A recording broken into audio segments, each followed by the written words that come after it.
and welcome to The Public Good. This is Deja James from Partnership for the Public Good, or PPG, uniting over 380 organizations to make a better Buffalo, Niagara region and Western New York overall, and lately the whole world. We've been doing a whole series over the summer on federal responses to cuts, changes, and just this crazy administration overall. But we're coming back to the local level now and talking about our Buffalo in Transition series because election season is coming up. And we have a really important one, actually, and some may not think so because the primary, they feel like that decides everything. But it's really important. We're going to talk about today why you should show up in November also. And so I'm really excited to have some folks and organizers, and especially I want to emphasize some young organizers, some new blood that's come up in the city of Buffalo to lead really the change that they want to see in their city. We know that the old guard has been here for a while, y'all. And so it's time for some changes. And we're excited because we will have a new mayoral change, but we also have change in leadership and activism in the city as well. So I'm really excited to be joined by LOLA Buffalo and our City Action Buffalo today. LOLA Buffalo is Liberation for One, Liberation for All, and was formed in response to genocides in Palestine, Congo, and Sudan. And our city, Buffalo, and they've been on the show before. They're a close partner of ours, so welcome back. And our city, Buffalo, it's our city, and we have every right to it. Right at the top of their website, on everything, on socials. They are an amazing organization that has really held the city accountable and uplifted a lot of things that have been going on in the background for decades now, really, and bringing that to the forefront and empowering community to be able to have a voice and be aware of those things that are happening in community. So I'm going to let my actual individual guests introduce themselves, but I wanted to introduce their organizations and why I felt it was so important for them to be on the show today. But Fatima, maybe we'll start with you to introduce yourself and where you're from to everyone. Yeah, sure. So my name is I'm so sorry. Okay. My name is Fatima. I've been living in Buffalo pretty much my whole life. I've been here since I was 3. Sorry, I missed the second question. I'm gonna edit this. Yeah. Where you're from, and what organization you come from. Oh, okay, yeah. Yes. Okay, I'll start all over. My name is Fatima. I've been in Buffalo my whole life, and I'm representing LOLA today. Cool. And Leighton, LeMoyne, you're both here today. Can you introduce yourselves, where you're from, and a little bit about the work you've been doing lately? You want me to start? Yeah. Hi, everyone. My name is Leighton Jones. I'm the communications coordinator for Our City Buffalo and Our City Action. Today, I'm really focusing on Our City Buffalo because that's what we're all in support of. And I have been living in Buffalo for the past, it's about to be 10 years now. So I'm really feeling like I'm a seasoned resident. Okay, I'm not a citizen, I'm a resident. So as a resident of the city, I feel like I have a voice that needs to be heard, and just the same as every other voice in the city.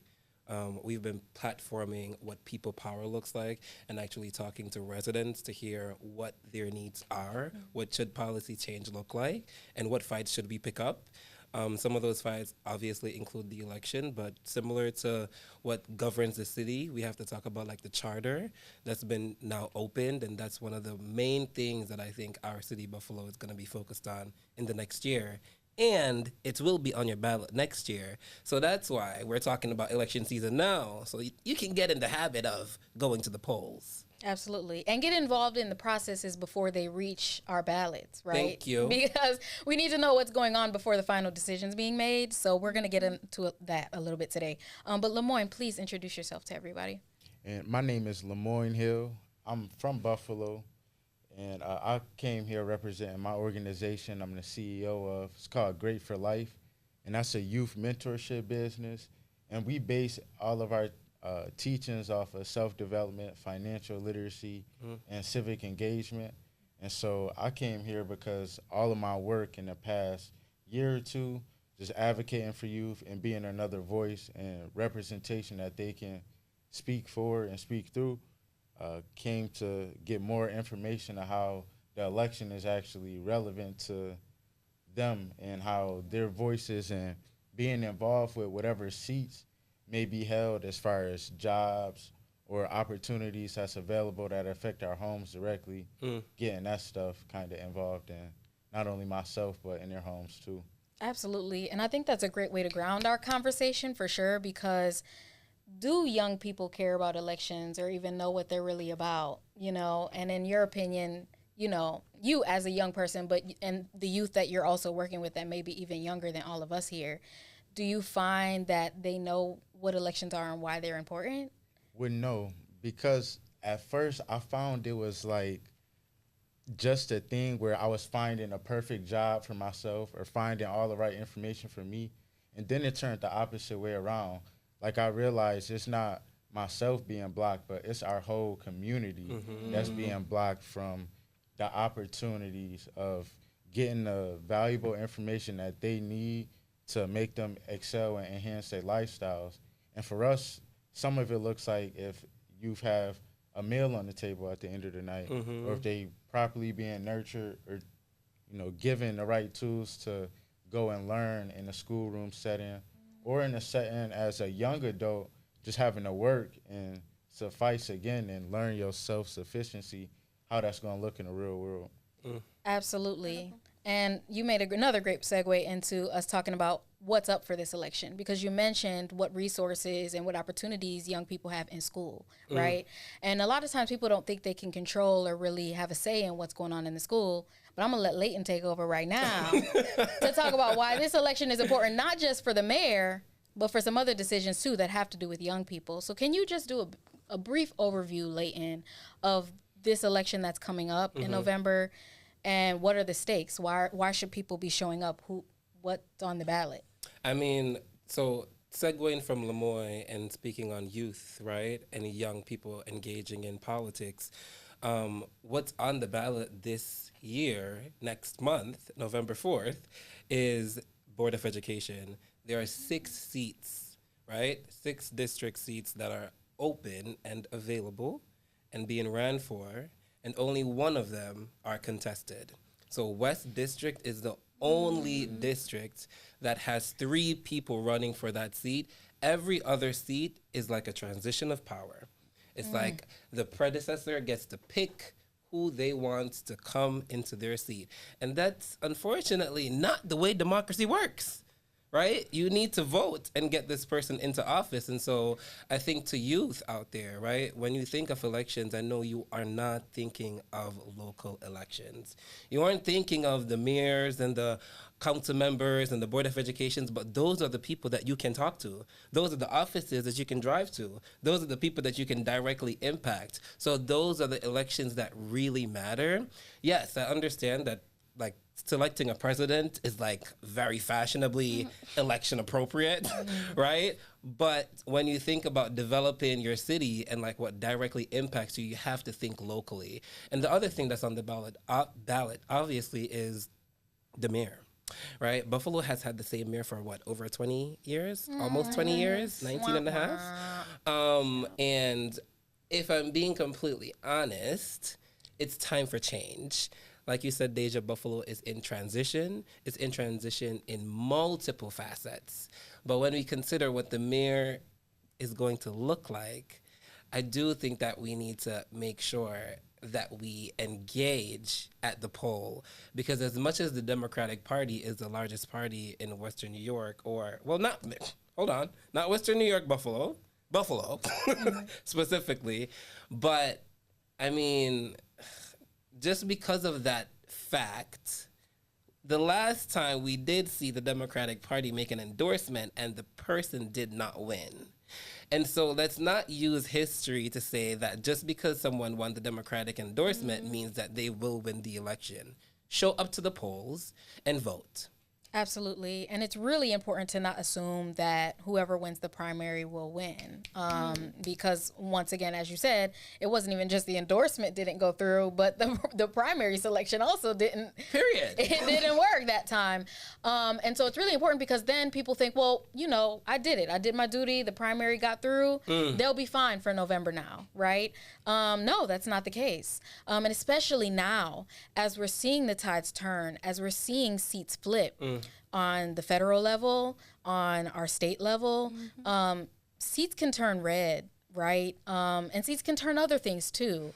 And so we need to have hope for and actually be engaging in our election processes. And it's really important for us to be paying attention to what's actually happening, because even right now, you know, it's easy to assume that it's Buffalo, so the Democratic candidate, but there are some other candidates in the race that are getting some attention and are getting, you know, some community engagement points, getting out there, and as they should be doing, right? And so it's important for us not to disengage too early, and really disengage at all. But so I just wanted to emphasize that point. I mean, even to that point, right?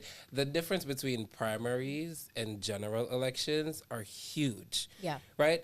In a primary election, you are affiliated with that party. So if you're in the Democratic Party, you're registered as a Democratic voter. You are only able to vote as a Democrat in that election. Right? In the general election, you can be Republican, you can be independent, you can be Democratic. You have the right to vote. This is where you're actually selecting the next person running your city, right? And so that's why it's like very important for us to not disengage with the general process, because now is the time. Again, this is the final process. So don't have an issue with the product of this final process if you were not engaged with it. Absolutely. And then also to your other point of people kind of selecting their predecessor or things like, their successor or things like that, it's really important for people to be engaged and run for seats also. Yes. Right? Like, no, maybe you don't want to be mayor, but maybe you could be school board member of your district, right? I mean, you got a lot of people got kids. A lot of people's kids go to Buffalo Public Schools. You can have a say. You know what I'm saying? $1 billion budget. You know what I mean? You don't have to be an expert, and especially for seats like that. You know, there's party committee seats that actually Partnership for the Public Good is going to be having a training on party committee seats, because a lot of people don't realize there are districts for the Democratic Party, the Republican Party, even independent or other parties. And you can be your district representative for that party. And those seats also, you know, vote on things, make party decisions, do things like that. So there's a lot of different ways that you can be engaging within the election system during election day, but also prior to, right? And leading up to election day, and making sure that we have a diverse ballot that represents our communities, because then I think that's been the other complaint, right? Obviously, the mayoral race this year was very diverse for the most part. It could be argued that it wasn't in certain ways with New American or refugee communities or different things like that. So there's a lot of space for the city to grow and a lot of space for representation to be shared. And we have more than enough seats and opportunities to do so. I think just not a lot of people know ways they can be engaged and maybe have been intimidated to think that they're not experienced enough or they need a huge budget. Yes. That's what I was going to say. Like, I think with youth, a lot of times people get so like kind of intimidated because these are big positions. These are like, you know, you're elected official and all that. But I've talked to some of these elected officials and they don't know what they're doing. There isn't a class. They're not going to school. Yeah, they're not going to school. They're not. It's really just confidence. Like they feel confident enough to do the job. And a lot of times they're disrespectfully, they're incompetent. And I think a lot of people need to like really see that like and at least, I don't know, maybe I'm projecting, because this is the way I kind of see it, where I kind of boost my own confidence sometimes, where they're like, you know, this is this job that, you know, you think only a white man can get it and stuff. But it's because they have the confidence to think they'll always get the job. So they go for it. But us, we kind of like, we're like, oh, but I don't know if I can do it. And there's all these things. And it's like, no, because that person's not second guessing themselves. Why are you second guessing yourself? I know people in the hood that know more than a lot of these people that's in the common council, like that's in the city chambers. Are more connected.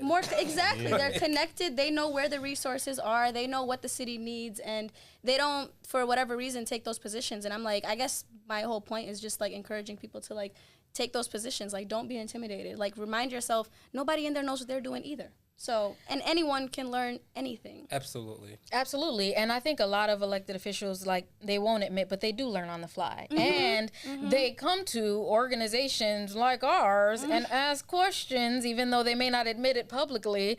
But a lot of them are asking us for advice, or what are you seeing? You know, what would you do about this? And we're like, aren't you the policy maker? I'm glad that y'all brought up too, like every individual point, because it all tie into the big elephant in the room that we talking about. And that's what I've been too encouraging people. It's just to have the confidence and then have enough self-discipline to go out there and use your 24 hours to your advantage. Because if we don't know this right now, the power is in the people, and the people serve City Hall.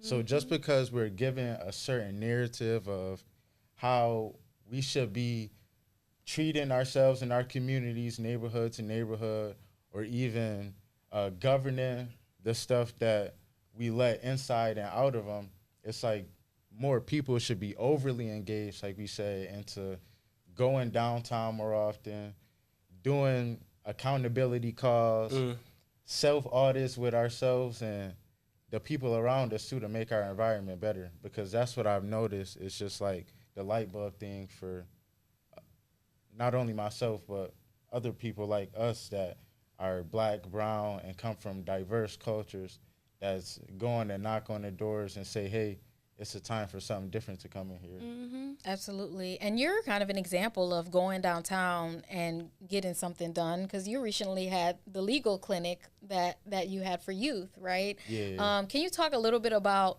where that concern came from and how you got City Hall to step up and got council members to support you in getting that done?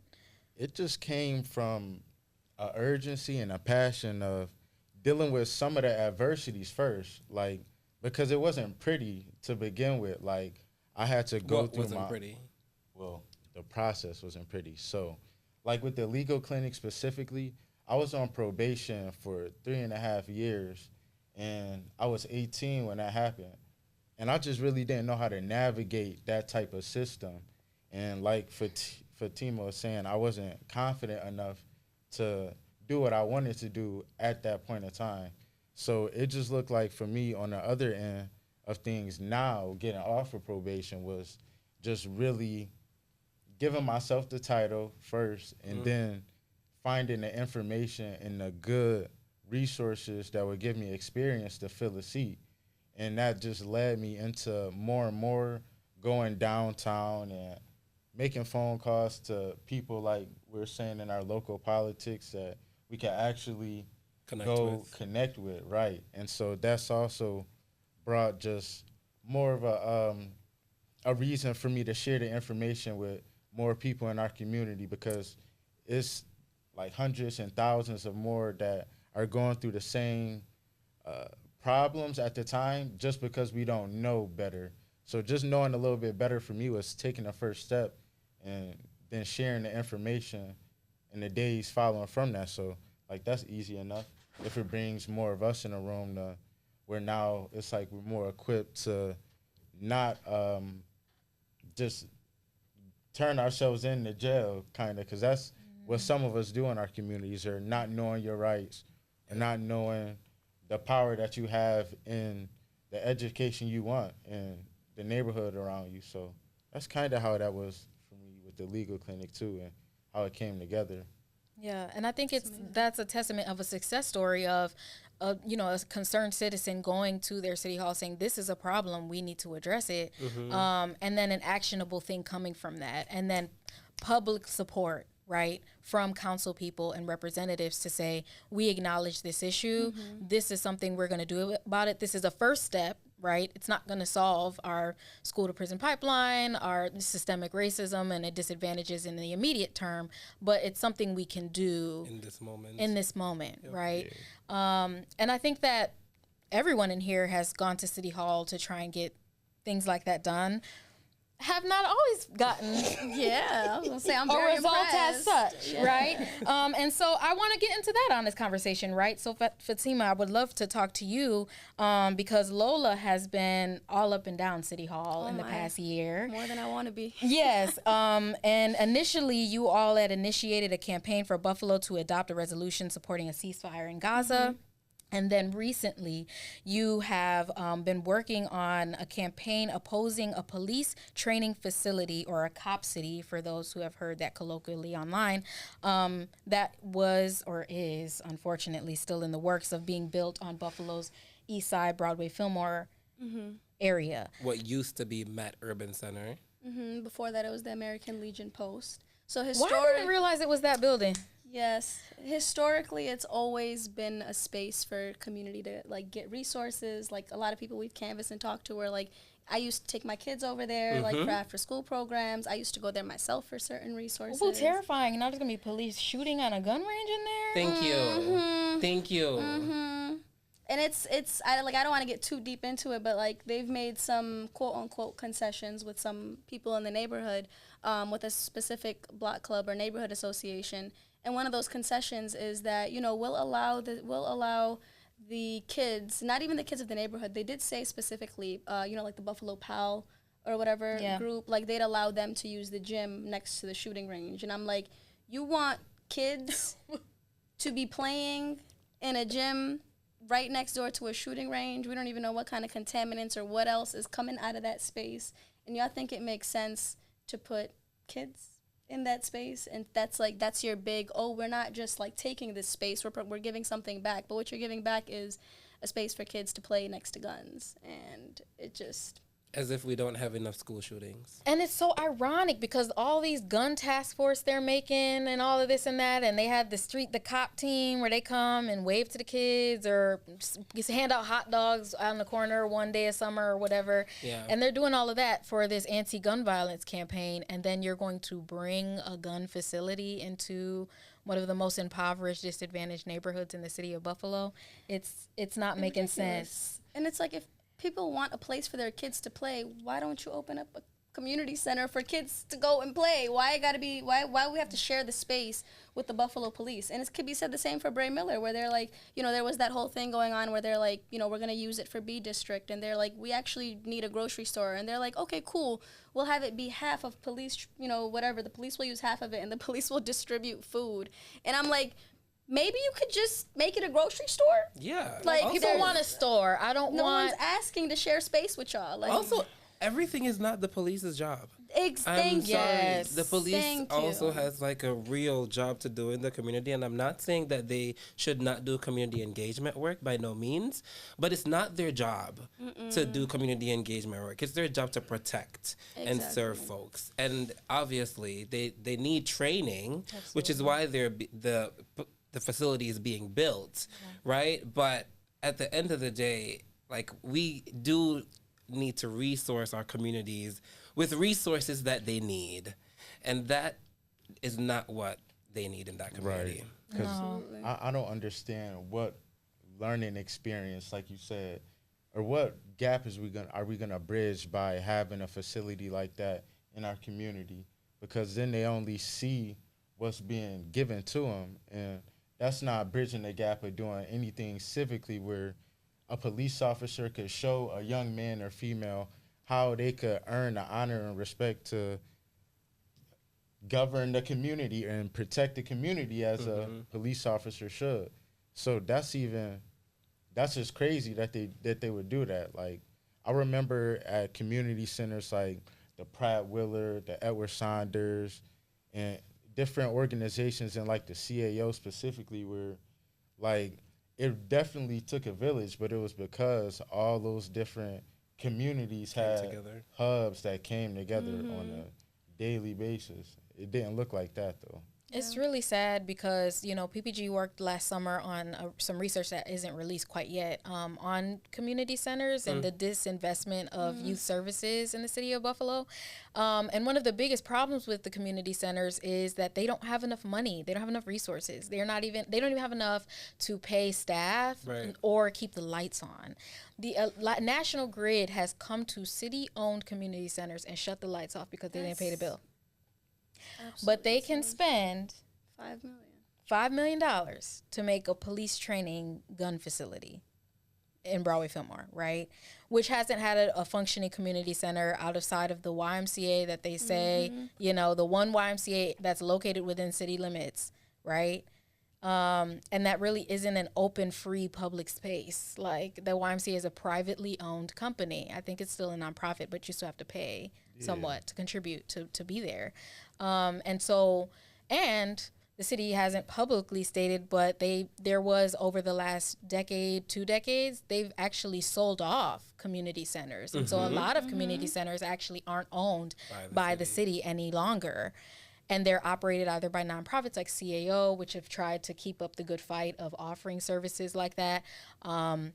Other organizations that I'm blanking, so please forgive me. Don't charge it to my mind and not my heart. That are, taking over old YMCA buildings or other things to try and offer services to community. But it's about where we're investing these funds, right? What are we investing in? Why are we investing in more cops to address whatever issues they feel they need to address? More heightened crime? I don't know. The crime statistics actually say that we've dropped in crime rates. So significantly, right? And so why are we then investing more in policing rather than in community programmings? And funds for the homeless, other things and services that the city needs to really be worried about, especially as the federal government cuts federal supports for those things. It's really important for us to be shoring up our finances for our citizens, right? For our citizens' direct benefit. But I'm gonna try and not be too much on that vein for a while. You're right though. Like, speaking of like youth, like I went to maybe 3 after-school programs when I was in high school, and before that, they were my lifelines. I would not have made it to college. I would not have made it to my master's had it not been for after-school programs. And it's like, if we're talking about community safety, people are always, so up in arms about all these kids stealing Kias. You got 14, 15-year-olds stealing Kias, and it's like, if only there was somewhere they could go after school so they wouldn't, so they'd be doing their homework and not on the streets. Or if there was somewhere they could get a job, because guess what was one of the first programs they cut once they figured out the city's finances were in trouble, which they knew far before they actually publicly announced, but whatever, was Mayor Summer Youth, which I know for me was a major lifeline, because once I was 13, 14, whatever the age is, I got that working paper, went downtown, and I got myself a job for the summer. And I was so excited to have my little check, and then I go to the mall and I spend it, and I wasn't worried about fighting nobody because I wanted the latest Juicy Couture or whatever I could get my hands on. You know what I'm saying? So it's just what constructive do we have for youth to do? All the roller skating rinks are done. I don't know if kids want to do that anymore nowadays. I'm probably aging myself, but whatever. But whatever they want to do, open arcades, open freaking VR, gaming places. I don't know, but do something so they have something constructive to do. And the city always, the major complaint always, and when we were doing that youth services advocacy, because we were asking for them to add more to the budget line for youth services. And the biggest thing was, well, we don't have the money to do that, right? The city's in trouble. But then here you go next year and you build in a $5 million police training facility. And we was asking for $10 million for youth services. So you had that $5 million somewhere. You maybe couldn't have gave us 10, but you had the 5, but you gave it to a gun range. I mean, even with the Bray Miller situation, right? If it wasn't for OCAB or other organizers, they would have never requested the money back. You loaned money to this person, to this white man that also has a grocery store in Hamburg that is thriving. He used the same format that he has in Hamburg and came to the city to serve a different population, and it failed. And City Hall was choosing not to take the money back from them that is not his. I'm so confused as to how you just wanted to use tax money. Our money, and give it to this person and not claim it back so we can fund it to another grocery store or to another thing, right? So and it just shows who can go, because that makes me a little upset. It's the confidence. Who can go up in there and ask for money like that? It's that confidence. And get it. But then we go asking for $10 million just to serve youth all over the city. Oh, I don't know. It's a little tight for that. It's a bit much. Get real. They're looking at the short-term return on investment they'll get. They're like, yeah, Bray Miller will give us money back. I mean, how did that work out? But they're thinking the return on investment they'll get from giving to youth and giving resources to youth, that's not coming for another 10, 15 years. So it's like they don't have that kind of mindset where they're thinking ahead like that, where they actually care about the future of Buffalo. They're just thinking about right now and what they need to, what's going to launch their career right now or put money in their pockets right now. Or appease, like, frankly, people that aren't from here to move here, right? Because I think the biggest thing, because I get the development of downtown and trying to prioritize getting businesses down there, getting businesses down there and everything. But what the problem is, I find all of the development ideas are geared towards getting businesses that aren't locally owned or small owned businesses downtown. Yes.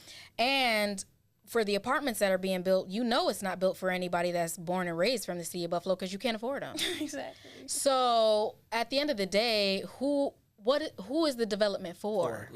Right?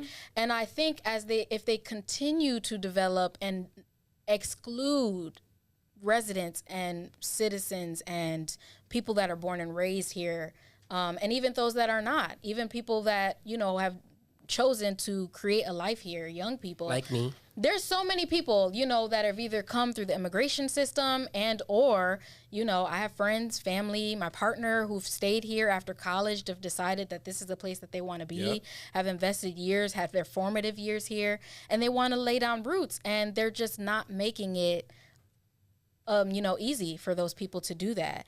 And so who has opportunity? Who are they trying to offer opportunity here? And I think that's like the really big question as we go to City Hall, as we see decisions being made, right? And I want to acknowledge that we're going to have some changes in the mayoral administration. Yes. But we have had some changes within the Common Council already. Yes. And I don't want to glaze over that because it has been really important and effectual in some ways. Buffalo is in transition. It is. And it's a step in a different direction, which is what we need, right? And so for me, I personally, as an individual, want to acknowledge that, Councilwoman Everhart and Majority Leader Halton Pope have really, come into the City Council wanting answers to some things, being open and honest and transparent when things aren't adding up a little bit, right? And then I think they're very honest and open and transparent when maybe their hands can be tied or when there's some difficulties in getting some progress to get done. I mean, to that point, in terms of the charter, right, if it wasn't for Leah Halton Pope, the charter would not be a thing that's reopened after the past 25 years, right? So, like, she's the one that put that on the agenda. And I will say, sidebar, if we're being honest, if it wasn't for OCAB, the charter would not be an agenda item, but for for a collaborative sense, I'm gonna give it to Leah because I really appreciate the fact that she took that torch and ran with it. And I think it's super important as we go forward as a city in transition to make the necessary updates, right? So as Buffalo continues to be in transition, the youth, the elders, all of their voices need to be in this document, right? Because it will be governing us maybe for the next 25 years. Who knows? But it's important for us to understand what will be the new laws of the city, right? What avenues we can enter with this change that can come from this document, right? And we are going to vote for it. So, like, it's on us to be a part of the process for the long haul, stick with it, and vote for it at the end of next year, right? I just think that as youth in this room, we have so many ideas. And we need to share those ideas. They shouldn't just be up here. They definitely need to be expressed. So I encourage everyone out there to be expressive. Share your thoughts and ask those hard questions because at the end of the day, it's night. Right. No, I agree. No, I'm dead.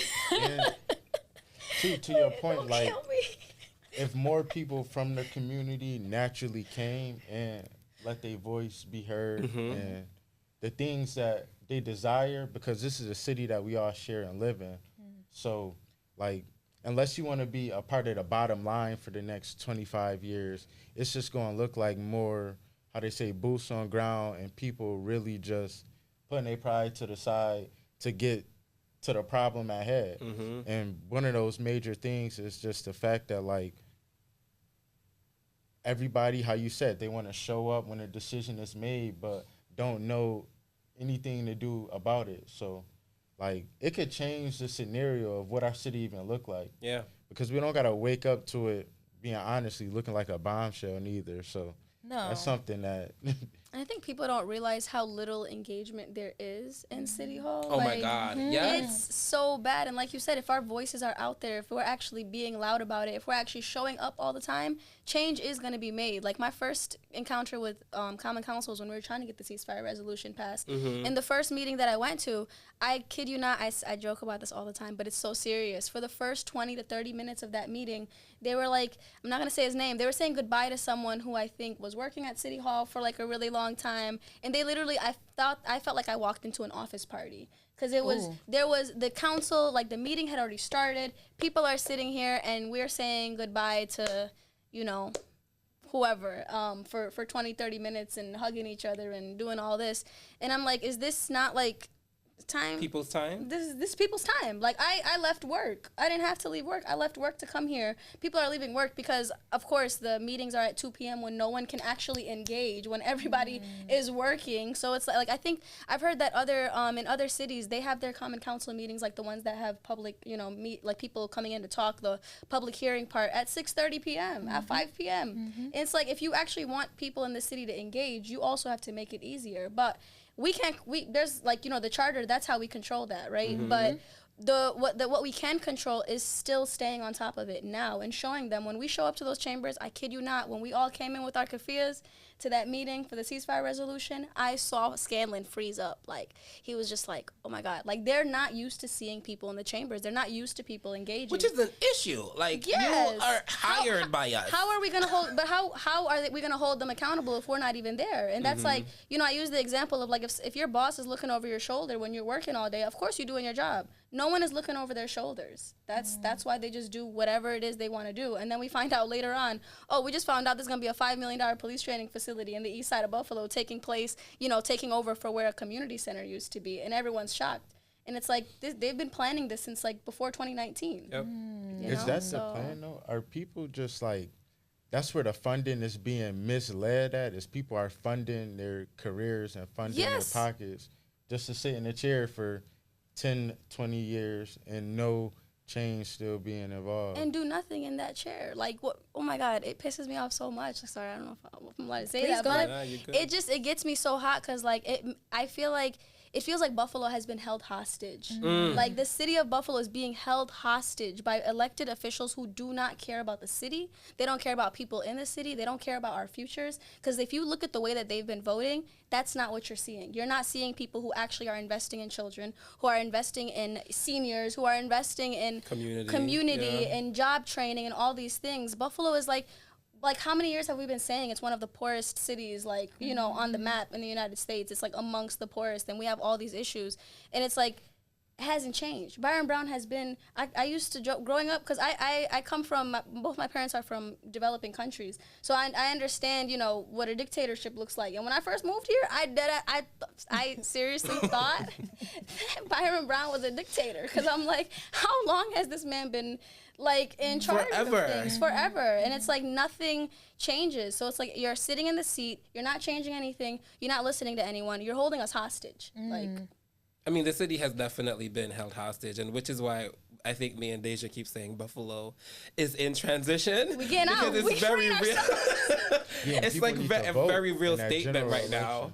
I mean, I think I was 5 when there was a different mayor. So, I mean, we're at a point where I didn't care. Exactly. I didn't know what was going on, right? So for my whole conscious life, it's been the same person, right? And so, you know, for me, I'm like, wow. And to your point, Leighton, of bringing the city charter into this is why the city charter is so important. We can implement term limits. We can make it so that it's a requirement for meetings to be accessible in the evenings. These are things that can be in the charter, that we say, hey, we want to hold you more publicly accountable, but you make this at a time where I got to be at work and I got to feed my kids. Exactly. You need to make it at a different time, right? These are the things we need to be going to the charter revision. They're having public hearings. That's going to be, and it's already actually on our social media, our city's social media. It's on PPG's social media. Figure out what a public hearing you can get to and go there and talk about it. That's what we need to do, right? That's how we can be engaging throughout the year, not just on election day. And then I think to that last point, right? One of the reasons the charter was open was simply because the acting mayor, who is Scanlon, he was Buffalo South District council person. Yes. Right? When he transcended to being mayor, he cannot hold both seats at the same time. So South District has been without a council person for the past year, right? One of the things that they did when in the revision 25 years ago in 1999 was they made it so that there is no more at-large seats. Right, so if there was an at-large seat person that governs the entire city, then that person could fill in and be more of a voice for South District. But right now, if there was something to happen in South District, it would have to fall on the mayor. It wouldn't necessarily be the council person coming into chambers and saying that. So these are like some of the holes that are already in the charter that needs to be fixed, right? And the only way they can be fixed is with your input. And that's that on that. We could go on talking about this. We could. I'm ready to ask more questions, but we actually are already at a 40-minute episode. Yeah. So I'm going to unfortunately cut us short here, but I really appreciate all of you for joining this conversation. And I think it's really important for our peers to be seeing us talking about this because, I think a lot of people our age are disengaged in a certain type of way, and or they think it's not for them, right? And I know when I was growing up, I definitely thought voting was an older person thing, so. They're still the ones doing it the most. And they are, and no shade, some of their decision-making. Thank you. Enough's enough. We love y'all, elders. Pass the torch. It's time. So we just appreciate, I appreciate you all joining today. And PPG really supports civic education and civic activation. So please make sure that, one, you're running for seats potentially, learn what they are, learn what the different party committees are. If one party isn't for you, there's another one. And there's also more than just a two-party system. Right. Learn about some of the other ones. They're actually gaining some traction. Look at New York City. Anyway, so anywho, I will just leave it at that. But I thank you all for watching the episode today. Like I said, the charter revision public hearings are on our social media pages. I'm going to make sure to pin the websites of LOLA, of our city, and of LeMoyne's organization for young people as well in the city of Buffalo in the captions and in the description below. Make sure you like and subscribe if you made it this far in the video. Come on, give us a like. We need some engagement. We want to make sure other people are seeing this episode too. And thank you so much. We will see you again next time. Bye.